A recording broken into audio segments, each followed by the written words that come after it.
दिति ने राजा इंद्र को मारने की प्रतिज्ञा की। राक्षसों को तकनीकी रूप से दैत्य के रूप में जाना जाता है क्योंकि वे कश्यप मुनि की पत्नी दिति के गर्भ से निकले थे। हिरण्यकशिपु और हिरण्याश नामक दो राक्षसों ने दिति के गर्भ से जन्म लिया। वे दोनों बहुत शक्तिशाली थे और थे दैत्यों और दानवों द्वारा पूजे जाते हैं। इस आसुरी परिवार में महान भक्त प्रहलाद महाराज और बलि महाराज भी प्रकट हुए। दिति के गर्भ से 39 मरुत देवताओं का भी जन्म हुआ। हालांकि वे दिति से पैदा हुए थे, राजा इंद्र ने उन्हें देवताओं के रूप में स्थान दिया था। राजा परीक्षित ने पूछा, मेरे प्रिय प्रभु, उनके जन्म के कारण 39 मरुत अवश्य ही एक राक्षसी मानसिकता से ग्रस्त रहे होंगे। स्वर्ग के राजा इंद्र ने उन्हें देवताओं में क्यों परिवर्तित किया? क्या उन्होंने कोई अनुष्ठान या पवित्र गतिविधियां की? श्री शुकदेव गोस्वामी ने कहा, केवल मदद करने के लिए इंद्र भगवान विष्णु ने दो भाइयों हिरण्याश और हिरण्यकशिपु को मार डाला। उनके मारे जाने के कारण उनकी माता दिति ने शोक और क्रोध से व्याकुल होकर इस प्रकार विचार किया। भगवान इंद्र, जो इंद्रिय तृप्ति के बहुत शौकीन हैं, ने भगवान विष्णु के माध्यम से दो भाइयों हिरण्याश और हिरण्यकशिपु का वध किया है। इसलिए इंद्र क्रूर, कठोर हृदय और पापी है। मैं कब उसे मारकर शांत मन से विश्राम करूंगा? इसलिए मैं एक पुत्र की कामना करता हूं जो इंद्र के पागलपन को दूर कर सके।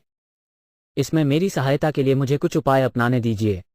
इस प्रकार सोचते हुए इंद्र को मारने के लिए एक पुत्र की इच्छा के साथ दिति ने अपने सुखद व्यवहार से कश्यप को संतुष्ट करने के लिए लगातार कार्य करना शुरू कर दिया।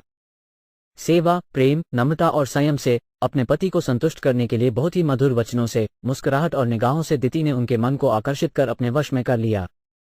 यद्यपि कश्यप मुनि एक विद्वान थे, वे दिति के बनावटी व्यवहार से मुग्ध थे जिसने उन्हें अपने वश में कर लिया था। इसलिए उसने अपनी पत्नी को आश्वासन दिया कि वो उसकी इच्छाओं को पूरा करेगा। सबसे शक्तिशाली ऋषि कश्यप अत्यंत प्रसन्न हुए। अपनी पत्नी दिति के सौम्य व्यवहार पर मुस्कुराकर उनसे इस प्रकार बातें की। कश्यप मुनि ने कहा, मेरी प्यारी कोमल पत्नी, क्योंकि तुमने मुझे भगवान के परम व्यक्तित्व का प्रतिनिधि मानते हुए बड़ी भक्ति के साथ मेरी पूजा की है, मैं तुम्हारी इच्छाओं को पूरा करके तुम्हें पुरस्कृत करूंगा, जो एक अपवित्र पत्नी के लिए अप्राप्य हैं। दिति ने उत्तर दिया, हे मेरे पति, हे महान आत्मा, मैंने अब अपने पुत्रों को खो दिया है। यदि आप मुझे कोई वर देना चाहते हैं तो मैं आपसे एक अमर पुत्र मांगता हूं जो इंद्र को मार सके। मैं इसके लिए प्रार्थना करता हूं क्योंकि इंद्र ने विष्णु की सहायता से मेरे दो पुत्रों हिरण्याश और हिरण्यकशिपु का वध किया है। दिति के अनुरोध को सुनकर कश्यप मुनि बहुत दुखी हुए। काश, उन्होंने विलाप करते हुए कहा, अब मुझे इंद्र की हत्या के दुष्ट कृत्य का खतरा है। अफसोस, अब मैं भौतिक सुखों से बहुत अधिक आसक्त हो गया हूं। इसका लाभ उठाते हुए मेरा मन एक महिला, मेरी पत्नी के रूप में भगवान के सर्वोच्च व्यक्तित्व की मायावी ऊर्जा से आकर्षित हो गया है।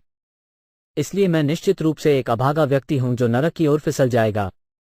इस स्त्री ने, मेरी पत्नी ने, अपने स्वभाव के अनुसार साधन अपनाया है, अतएव उसका दोष नहीं है। लेकिन मैं एक आदमी हूं, इसलिए मुझ पर सभी निंदा। मेरे लिए क्या अच्छा है, मैं इससे बिल्कुल परिचित नहीं हूं क्योंकि मैं अपनी इंद्रियों को नियंत्रित नहीं कर सकता। स्त्री का मुख शरद ऋतु में खिले हुए कमल के समान आकर्षक और सुंदर होता है। उसके वचन बड़े मधुर होते हैं और कानों को सुख देते हैं, पर यदि स्त्री के हृदय का अध्ययन किया जाए तो हम उसे उस्त्रे की धार के समान अत्यंत तीक्ष्ण समझ सकते हैं। ऐसे में औरत के व्यवहार को कौन समझ सकता है? मैंने उसे वरदान देने का वचन दिया था और इस वचन का उल्लंघन नहीं किया जा सकता, लेकिन इंद्र वध के योग्य नहीं है। इनमें परिस्थितियों में मेरे पास जो समाधान है वो काफी उपयुक्त है।